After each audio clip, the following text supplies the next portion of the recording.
In other news, as Maharashtra government mulls to bring love jihad law in the state, Shiv Sena leader Sanjay Nirupam has claimed housing jihad in Mumbai and alleged that under the guise of slum redevelopment, Muslim developers were illegally allotting houses to people from their community, quote unquote, to boost Muslim population in the city. Well, that's what he said. The allegations were seconded by Shiv Sena ally BJP as well. The Saffron Party has claimed that these Muslim realtors were also settling in illegal Bangladeshis and anti-India elements through SRA projects in Mumbai. Congress Party has hit out at the Mahayuti government and pointed out that NDA was in power for over 7 years in the last decade, and charters show that it is in fact the Mahayuti parties that are committing housing jihad.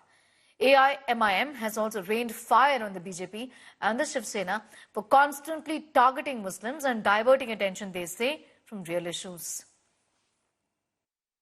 Housing जिहाद है, इसके तहत जो मुस्लिम developer हैं वो redevelopment के projects लेकर के मुंबई में फर्जी तरीके से मुस्लिम पॉपुलेशन बढ़ाने का षड्यंत्र रच रहे हैं। ये मुस्लिम पॉपुलेशन बढ़ाने का षड्यंत्र मुस्लिम डेवलपर कर रहे हैं, इसमें सारे के छोटे लेवल के अधिकारी भी शामिल हैं और धीरे धीरे ये ट्रेंड पूरे मुंबई में बढ़ता चला जा रहा है। अगर इस ट्रेंड को नहीं रोका गया तो पूरे मुंबई में हिंदू जो है वो माइनॉरिटी में हो जाएगा और मुस्लिम मेजोरिटी में हो जाएगा। एक आदमी के नाम पर 17-18 फ्लैट्स, 17-18 मकान यहाँ पर दिखाने की कोशिश और उनको अलर्ट करने की कोशिश ये रिडेवलपमेंट प्रोजेक्ट्स अमल में लाने वाले बिल्डर्स कर रहे हैं। मैं इन राष्ट्र विरोधी ताकतों को ये बताना चाहता हूँ कि इस तरीके की गैर कानूनी तरीके अपना करके बांग्लादेशियों को, धर्म विशिष्ट लोगों को यहाँ सेटल करने की कोशिश वो ना करें।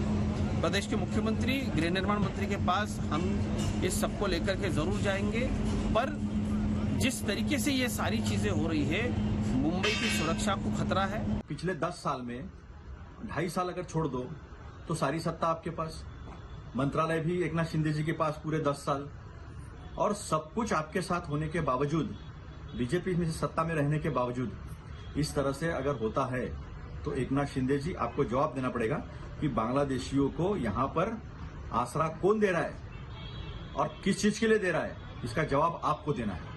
झूठ बोलते हैं, बकवास करते हैं, फालतू बातें करते हैं ये लोग। पहले लेके आ गए लव जिहाद है, फिर लैंड जिहाद आ गया, फिर वोट जिहाद आ गया और हाउसिंग जिहाद। अरे इनको जिहाद का मतलब भी मालूम है क्या?